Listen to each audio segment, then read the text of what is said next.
Mensagem de Billy Graham. Em Efésios 6, versículo 10, diz a palavra do Senhor: finalmente, fortaleçam-se no Senhor e no seu forte poder. Vistam toda a armadura de Deus, para poderem ficar firmes contra as ciladas do diabo. Agora que você tomou a decisão, agora que renasceu, agora que se converteu, agora que se tornou justo, agora que é filho de Deus, o que vem a seguir é só isto? Só um momento de decisão e então está tudo acabado? Tenho mais alguma responsabilidade? Talvez seja a sua pergunta. Ah, sim, você apenas começou a vida cristã, acabou de nascer em um novo mundo, o mundo espiritual. Tudo é novo. Você é, na verdade, um bebê espiritual. Precisa de carinho, amor, cuidados, alimento. Precisa ser amamentado. Precisa de proteção. Esta é uma das razões pelas quais Cristo fundou a igreja. É quase impossível viver a vida cristã isolado. A maior parte de nós precisa de ajuda e companhia. O cristão recém-nascido é como um bebê recém-nascido que precisa de amor. Enquanto preparava esta palavra, minha esposa e eu fomos passar as férias em uma ilha com a nossa filha mais velha, o marido e 7 filhos deles, o pequeno Anthony, de 3 meses, nosso 16º neto.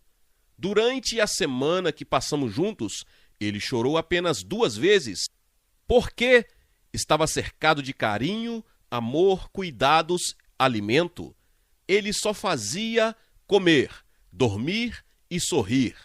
Em teoria, no início de sua experiência espiritual, os bebês cristãos precisam desse tipo de alimento, mas, infelizmente, os mecanismos do mundo não permitem que a vida cristã se inicie desta forma. A igreja é o único lugar onde ocorre este início, segundo a vontade e os desígnios de Deus. Possivelmente, você já percebeu que tem inimigos. São inimigos perigosos e perversos que lançarão mão de qualquer método para derrotá-lo em sua vida cristã. Minutos após ter tomado sua decisão, você já encontrou esses inimigos em ação, ou se sentiu tentado a cometer algum pecado, ou teve um momento de depressão e desânimo. Ora, tudo se torna fascinante e sensacional assim que você decide a favor de Cristo. Mas também é natural que tenha dúvidas, problemas, perguntas, tentações, desânimo e até dificuldades. A Bíblia ensina que você tem 3 inimigos que o combaterão enquanto viver. Precisa se preparar, eles precisam ser repelidos. Em primeiro lugar, vamos estudar esses inimigos que devemos enfrentar, vamos desmascará-los e ver como são, quem são e como trabalham. O primeiro inimigo é o diabo. Já vimos que o diabo é um ser poderoso que se opõe a Deus e tenta o seu povo. Vimos que mesmo tendo sido derrotado por Cristo na cruz, ele ainda é capaz de exercer uma influência maligna sobre os homens. A Bíblia o chama de maligno, demônio, homicida, mentiroso e pai da mentira, adversário que procura devorar a antiga serpente e o acusador de nossos irmãos. No momento em que você se decidiu por Cristo, Satanás sofreu uma extraordinária derrota. Ele está furioso. De agora em diante, irá tentá-lo e procurar atraí-lo para o pecado. Não se assuste, ele não pode privá-lo de sua salvação e não precisa roubá-lo da certeza e da vitória. Fará tudo o que puder para lançar em sua mente as sementes da dúvida quanto à realidade de sua conversão. Você não pode argumentar com ele, pois ele é o maior argumentador de todos os tempos. A hora do teste surge com a primeira tentação. Lembre-se de não confiar em seus sentimentos. Eles são instáveis, como um catavento sob a ação de um redemoinho.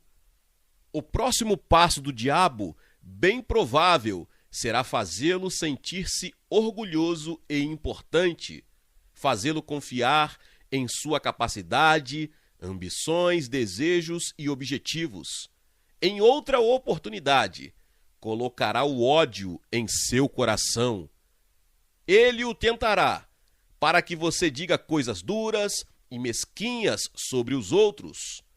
Colocará inveja, desgosto e maldade em seu coração. Depois, irá tentá-lo para que minta, e você tardará a se portar como um hipócrita. Mentir é um dos piores pecados e pode ser cometido por pensamentos, palavras ou ações. Tudo que se faz para enganar outra pessoa é mentira. O diabo se esforçará ao máximo para transformá-lo em um mentiroso.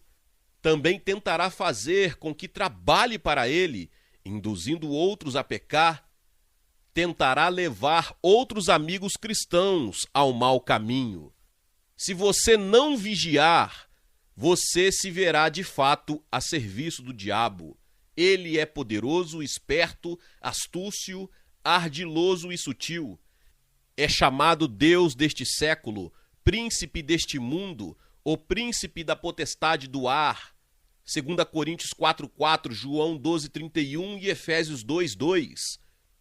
O diabo tentará desencorajá-lo, distraí-lo, buscará enfraquecer seu relacionamento, tentará tudo para destruir seu relacionamento com Cristo e sua influência sobre os outros. Você pode estar se perguntando: como posso vencê-lo? O que posso fazer? Que caminho posso tomar? Há alguma saída?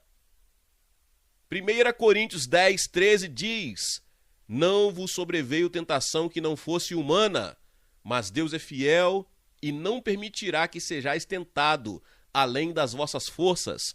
Pelo contrário, juntamente com a tentação, vos proverá livramento, de sorte que a possais suportar.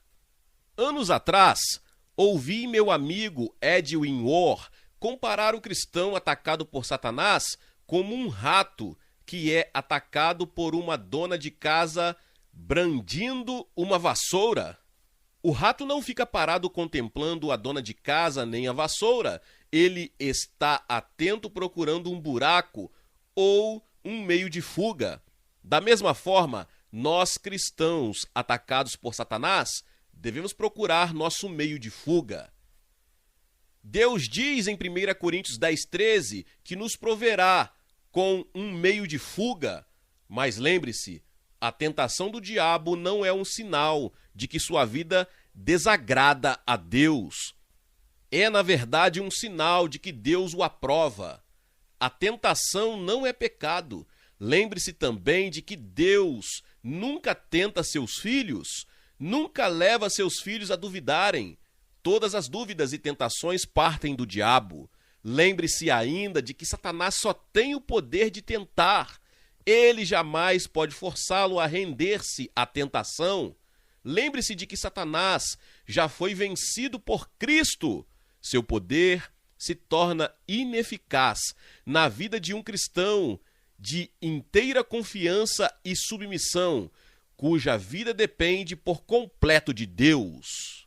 O poeta se expressou da seguinte forma: treme o diabo ao enxergar o mais fraco santo a orar.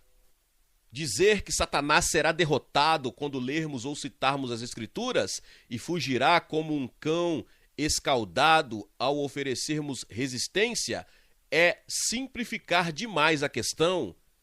Mas podemos contar com o sangue de Cristo quando formos atacados. Algumas vezes temos apenas que nos esconder atrás da pessoa de Cristo e pedir-lhe para cuidar de nossos problemas. Em Judas 1,9 diz: contudo, o arcanjo Miguel, quando contendia com o diabo e disputava a respeito do corpo de Moisés, não se atreveu a proferir juízo infamatório contra ele. Pelo contrário, disse: o Senhor te repreenda. É isso que precisamos fazer, invocar a Deus. A Bíblia diz: resisti ao diabo e ele fugirá de vós, Tiago 4,7. Porém, antes disto, Deus diz: sujeitai-vos a Deus. Se você se submeteu por completo, se rendeu e se entregou 100% a Cristo, então poderá resistir ao diabo. E a Bíblia promete que ele fugirá de você. O diabo temerá quando você orar. Será derrotado quando você citar ou ler uma passagem das Escrituras para ele, e o deixará quando você lhe oferecer resistência. O segundo inimigo é o mundo. Seu segundo inimigo é o mundo. O mundo significa o cosmo, o sistema universal. Este mundo tende a nos induzir ao pecado. Os companheiros, os prazeres, as modas, as opiniões e os objetivos maus.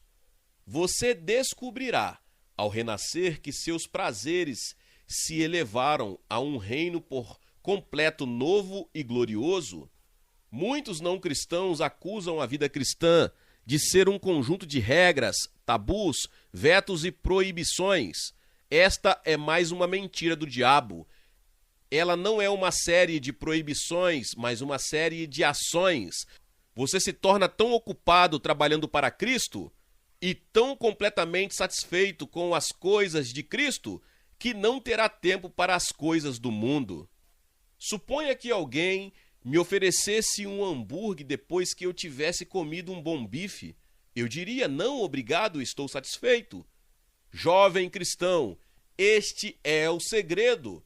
Você está tão imbuído das coisas de Cristo, tão apaixonado pelas coisas de Deus, que não tem tempo nem gosto pelos prazeres pecadores deste mundo. A Bíblia diz em Provérbios 27:7: a alma farta pisa o favo de mel, mas a alma faminta, todo amargo é doce. Porém, o mundanismo tem sido uma larga escala mal interpretado por milhares de cristãos. Faz-se necessário um certo esclarecimento. Esta talvez seja uma das maiores dificuldades enfrentadas por um cristão jovem e inexperiente. O doutor Griffith Thomas disse: há certos elementos na vida cotidiana que em si não constituem pecado, mas que tendem a induzir ao pecado quando usados em excesso. O abuso significa literalmente o uso excessivo e, em muitos casos, o uso abusivo de coisas lícitas torna-se pecado. O prazer é lícito, mas seu abuso é ilícito. A ambição é parte essencial de um verdadeiro caráter, mas deve se concentrar em objetivos lícitos e ser praticada na devida proporção. Nossas atividades diárias, leituras, roupas, amizades e outros aspectos semelhantes da vida são todos lícitos e necessários, mas podem por facilidade se tornar ilícitos, desnecessários e prejudiciais. Pensar nas necessidades da vida é em absoluto essencial, mas isto pode facilmente levar à ansiedade. E assim, como Cristo nos lembra na parábola, as preocupações desta vida sufocam a semente espiritual no coração.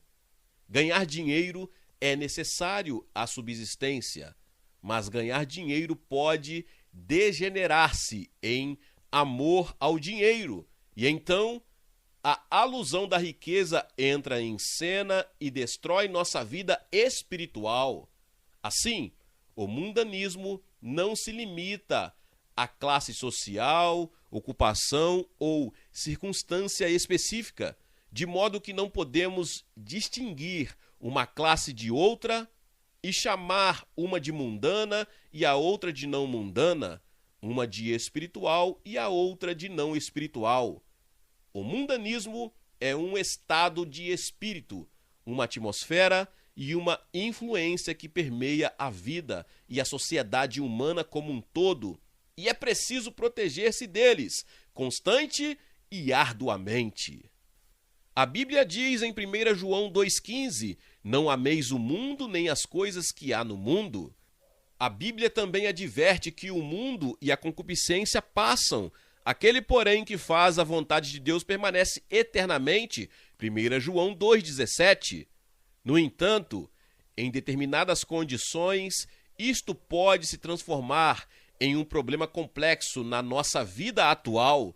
Muitos jovens me procuram e perguntam: isso está errado ou aquilo está errado? Isso é pecado ou aquilo é pecado? Uma simples pergunta, sincera e fervorosa, resolverá cerca de 90% dos problemas deste tipo. Pergunte apenas a si mesmo todas as vezes: o que Cristo quer que eu faça?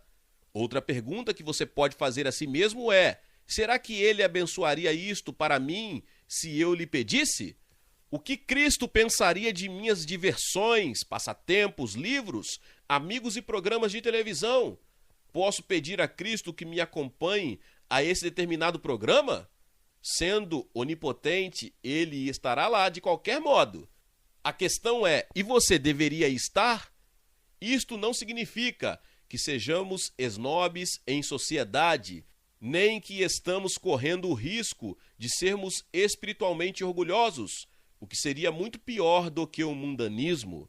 Mas hoje em dia, há tantos que se professam cristãos caminhando de mãos dadas com o mundo, que não se pode distinguir o cristão do descrente. Isto não devia jamais acontecer. O cristão deve se destacar como um diamante resplandecente contra um fundo grosseiro. Deve ser mais saudável do que os outros, deve ser equilibrado, culto, cortês, bondoso, mas firme nas coisas que faz ou deixa de fazer. Deve sorrir e ser radioso, mas negar-se a permitir que o mundo rebaixe ao seu nível. A Bíblia diz que tudo que não provém de fé é pecado, Romanos 14, 23. E também que aquele que tem dúvidas é condenado se comer, no caso, carne. Em outras palavras, jamais devemos fazer algo que não estamos tão certos e esclarecidos. Se você tem dúvidas a respeito de uma determinada coisa que o preocupa, se ela é mundana ou não, a melhor política é não fazê-la. Agora, em terceiro lugar, a carne. O terceiro inimigo que você enfrentará de imediato é a concupiscência da carne. A carne é aquela tendência maligna que reside em você. Mesmo depois que você se converte, seus desejos antigos e pecaminosos podem voltar. Você se surpreende e pergunta de onde surgiram. A Bíblia ensina que a velha natureza e toda a sua corrupção continuam lá e que essas más tentações devem-se somente a ela. Em outras palavras, um traidor vive dentro de nós. Esta tendência desgraçada ao pecado está sempre presente para fazê-lo sucumbir. A guerra foi declarada. Você agora tem duas naturezas em conflito e cada uma delas luta pelo domínio. Em Gálatas 5,17, a Bíblia ensina que a carne milita contra o espírito e o espírito contra a carne. É a batalha da vida, do eu e da vida de Cristo. Esta velha natureza não agrada a Deus, não pode ser convertida, nem mesmo consertada. Graças a Deus, ao morrer Jesus, o levou com ele, e a velha natureza pode se tornar ineficaz. E você pode considerar-se morto para o pecado, como diz em Romanos 6,11. Isto é feito pela fé. Porém, você ainda precisa distinguir com muito cuidado entre o uso e o abuso, entre o que é lícito e o que é ilícito.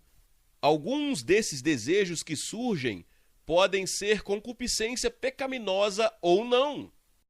Como diz o doutor Griffith Thomas, o significado original da palavra concupiscência é desejo intenso e não necessariamente um desejo pecaminoso, uma vez que existem certos desejos de nossa natureza física, tais como a fome e a sede, que partilhamos com o mundo animal e que em si são naturais e não pecaminosos. É o seu abuso que constitui pecado. A fome é um desejo natural, a gula é um desejo pecaminoso, a sede é um desejo natural, a intemperança é um desejo pecaminoso. Não se deve confundir a preguiça com a exaustão, nem com a doença. O casamento está de acordo com a vontade de Deus, como com as injunções da natureza humana, físicas, mentais e sociais. O adultério é um pecado e se opõe à vontade de Deus e a tudo que é puro no corpo, na mente e no coração. Mas há outros desejos da carne que são sensual e inerentemente pecaminosos, como, por exemplo, o desejo de satisfazer a todo custo nosso ódio e vingança. Precisamos, portanto, distinguir com cuidado entre a concupiscência, que é apenas um desejo intenso, e a mesma concupiscência, como um desejo pecaminoso. Os pecados da carne, sob certos aspectos, são os mais terríveis de todos, pois representam os anseios naturais de praticar o mal. Nem o diabo, nem o mundo, nem mesmo o nosso coração perverso podem nos induzir ao pecado.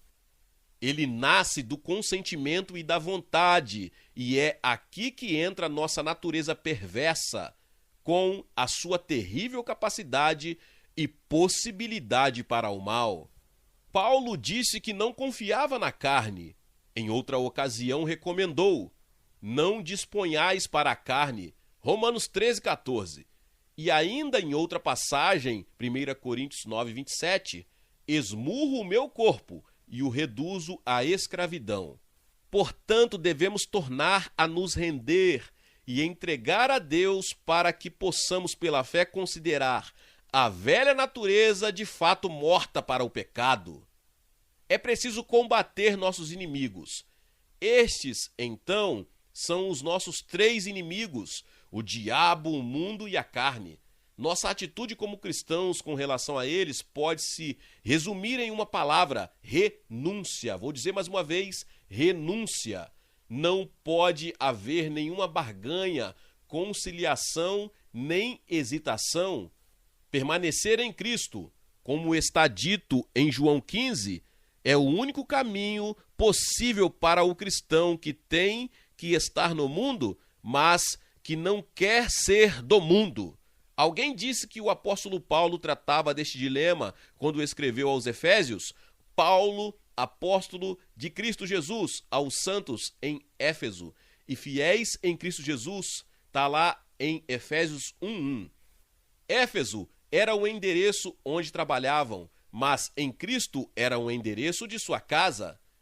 Quanto ao diabo, só lhe resistimos quando nos submetemos a Deus. Quanto ao mundo, a Bíblia diz, em 1 João 5,4, esta é a vitória que vence o mundo, a nossa fé. Quanto à carne, a Bíblia diz, em Gálatas 5,16, andai no Espírito e jamais satisfareis a concupiscência da carne. Aqui está outra notícia maravilhosa para você, que já está travando estas batalhas e combatendo estas tentações. Não está sendo chamado a travar a batalha sozinho. A Bíblia diz em Romanos 8,13 que você, pelo Espírito, mortificará os feitos do corpo. Lembre-se, Jesus prometeu que nunca nos deixaria nem abandonaria. Lembre-se, Jesus nos prometeu que depois que deixasse a terra, nos enviaria outro, a terceira pessoa da Trindade, o Espírito Santo, que é chamado de Consolador, que na verdade significa aquele que vem para ajudar, para que estivesse para sempre conosco. João 14,16. Jesus disse: não vos deixarei órfãos, voltarei para vós outros. Jesus é a videira e os fiéis são os ramos, segundo as palavras de Jesus em João capítulo 15. O Espírito Santo é hoje o ser mais poderoso do mundo? A época do Velho Testamento foi a época de Deus Pai. A época em que Jesus esteve na terra foi a de Deus Filho. Agora estamos vivendo, desde Pentecostes, a época do Deus Espírito Santo. A Bíblia diz em Efésios 5,18, enchei-vos do Espírito, que literalmente significa continuai a vos encher. É um processo contínuo e progressivo. Da mesma forma que Cristo veio ao mundo para tornar Deus visível e redimir a humanidade, assim também o Espírito Santo veio para tornar Cristo visível na vida do crente e capacitar o cristão a oferecer a redenção a um mundo perdido e agonizante. A Bíblia diz que no momento que você aceitou Cristo como seu Salvador, o Espírito Santo passou a habitar em seu coração. Seu corpo é agora o santuário do Espírito Santo que está em vós. 1 Coríntios 6,19. Paulo até mesmo advertiu que se alguém não tem o Espírito de Cristo, não é um dos seus. Você dirá, mas eu não sinto nada no fundo do coração, não sinto o Espírito de Deus em mim. A fé é um fato. Esqueça os sentimentos. Você não é salvo pelo sentimento e pode sentir ou não o Espírito Santo. Aceite-o pela fé como um fato. Ele habita em você agora para ajudá-lo a viver a vida cristã. Está habitando em você a fim de louvar, glorificar e exaltar Cristo em você, de modo que possa viver uma vida feliz, vitoriosa e radiante em louvor a Cristo. A Bíblia ordena, enchei-vos do Espírito. Se você está possuído pelo Espírito Santo, então irá produzir o fruto do Espírito, que é amor, alegria, longanimidade, benignidade, bondade, fidelidade, mansidão, domínio próprio, como diz em Gálatas, no capítulo 5, os versos 22 e 23. Estar possuído pelo Espírito não é opcional, é uma ordem a ser obedecida, um dever a ser cumprido. Como você pode saber se está possuído pelo Espírito e como pode imbuir-se dele? Será que deve passar por alguma experiência emocional? Não é bem assim. Quando você entrega tudo que sabe de si mesmo a tudo que sabe sobre ele, então pode aceitar pela fé que está possuído pelo Espírito de Deus. Isto significa que ele o dominou por completo. A entrega, na verdade, é a rendição total, absoluta, incondicional e irreversível. Romanos 12:1 diz, rogo-vos, pois, irmãos, pelas misericórdias de Deus, que apresenteis os vossos corpos por sacrifício vivo, santo e agradável a Deus, que é o vosso culto racional. Somente o cristão santificado e possuído pelo Espírito pode vencer o mundo, a carne e o diabo. É o Espírito Santo quem travará a batalha por você, porque a nossa luta não é contra o sangue e a carne, e sim contra os principados e potestades, contra os dominadores deste mundo tenebroso. Efésios 6:12. Esta é uma guerra espiritual. Você não pode lutar contra esses três inimigos com armas comuns. Só alcançaremos a vitória completa quando nos tornarmos canais e deixarmos o Espírito Santo travar o combate por nós. Não esconda nada de Cristo, deixe-o ser Senhor e Mestre absoluto de sua vida. Jesus disse em João 13:13, vós me chamais de Mestre e Senhor e dizeis bem, pois eu o sou. Acredito que a consciência altruísta é característica do fruto do Espírito Santo. A pessoa que diz estou cheia do Espírito se sujeita a um escrutínio um tanto desagradável. Será que algum apóstolo ou discípulo disse de si mesmo, estou cheio do Espírito Santo? Mas de muito já se disse, encheram-se do Espírito Santo. A pessoa que ama pensando em si, tem alegria pensando em si e paz pensando em si, está impregnada do odor do eu. E como um cristão observou com sensatez, o eu é um mau cheiro espiritual. Um garotinho que brincava certa vez com um vaso valioso, colocou a mão dentro dele e não conseguiu retirá-la. Seu pai também tentou o melhor que pôde e em vão. Já pensavam em quebrar o vaso quando o pai disse: "Tente mais uma vez agora, meu filho. Abra a mão e estique bem os dedos, como eu estou fazendo, e então puxe." Para a surpresa de todos, a criança respondeu: "Ah, não, pai. Não posso esticar meus dedos assim, porque se eu esticar, vou deixar minha moeda cair." Você pode rir se quiser, mas milhares de pessoas estão como esse garotinho, tão empenhadas em se agarrar à moeda sem valor do mundo, que não aceitam a libertação. Eu lhe imploro que abandone esta ninharia de coração, renda-se, entregue-se e deixe Deus dirigir sua vida. Agora, depois que se entregou por inteiro a Cristo em consagração, lembre-se de que Deus aceitou o que você fez. "O que vem a mim, de modo nenhum o lançarei fora." João 6,37. Você foi até ele, agora ele o recebeu, e de modo nenhum o expulsará. Agora, o fruto do Espírito. Você não só terá coragem, como também produzirá o fruto do Espírito. Lembre-se que esses frutos do Espírito são do Espírito. Não se pode produzi-los por conta própria, sua origem é sobrenatural. O primeiro, conforme Gálatas 5, é o amor, e desta raiz nascem todos os outros. Jesus disse: "O meu mandamento é este, que vos ameis uns aos outros, assim como eu vos amei. Se guardardes os meus mandamentos, permanecereis no meu amor, assim como também eu tenho guardado os mandamentos de meu Pai, e no seu amor permaneço." João capítulo 15, os versos 10 e 12. Precisamos distinguir as dádivas do Espírito do fruto do Espírito. As dádivas são conhecidas, os frutos são produzidos.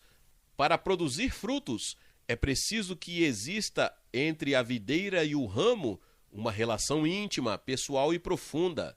Uma pessoa precisa estar enraizada e sedimentada em Cristo. Como já ressaltamos, uma das características do Espírito Santo é a consciência altruísta. Sempre que uma pessoa atribui a si mesmo o fruto espiritual, desprende o odor do eu. Um outro fruto do Espírito é a alegria. Uma das características do cristão é a alegria interior, que independe das circunstâncias. Em Neemias 8,10 diz: "Porque a alegria do Senhor é a vossa força." C.D. Gordon, o famoso escritor religioso de uma geração passada, disse da alegria: "A alegria é com clareza uma palavra cristã e uma coisa cristã. É o contrário da felicidade. A felicidade é o resultado de um acontecimento agradável. A alegria tem suas raízes profundamente firmadas no íntimo, e essas raízes não secam, aconteça o que acontecer. Somente Jesus dá essa alegria." Ele sentia a alegria entoando essa música interior, até mesmo à sombra da cruz. É uma palavra e uma coisa desconhecidas, a não ser que ele reine em nosso íntimo. A verdadeira alegria não provém do conforto, nem das riquezas, nem do reconhecimento dos homens, mas da realização de algo de valor, disse o senhor Wilfred Grenfell, o missionário. E Alexander McLaren afirmou: "Perseguir a alegria é perdê-la. O único meio de consegui-la é trilhar com firmeza o caminho do dever, sem pensar em alegria, e então, como um carneirinho, ela na certa virá sem ser esperada. E nós, estando no caminho, sem dúvida encontraremos o anjo louro de Deus, a alegria. Haverá paz." Paulo disse Em tudo somos atribulados, porém não angustiados, perplexos, porém não desanimados, perseguidos, porém não desamparados, abatidos, porém não destruídos, 2 Coríntios capítulo 4, versos 8 e 9. Poderíamos repassar toda a lista sobrenatural: paciência, gentileza, bondade, fé, mansidão e temperança, e ver como todos esses frutos florescem nas vidas dos que se entregaram de verdade e estão possuídos pelo Espírito. A vitória é sua, exija-a, é seu direito de nascença. Browning disse: o melhor está por vir. Isto não quer dizer que o cristão nunca sofra uma derrota nem atravesse períodos difíceis na vida, mas significa que o Salvador está com você. Seja qual for o problema, a paz surge em meio aos problemas e a despeito deles. Glória a Deus, louvado seja o nome do Senhor. Que palavra poderosa. Talvez você chegou até aqui e ouviu esta palavra e ainda não é inscrito aqui no canal. Se inscreva aqui no canal e ative o sininho das notificações. Todos os dias são postados vídeos abençoados aqui no canal para te abençoar. Deixe também o seu like e não se esqueça de compartilhar esta palavra com mais pessoas. Meus irmãos e minhas irmãs, nos vemos nos próximos vídeos. Amém.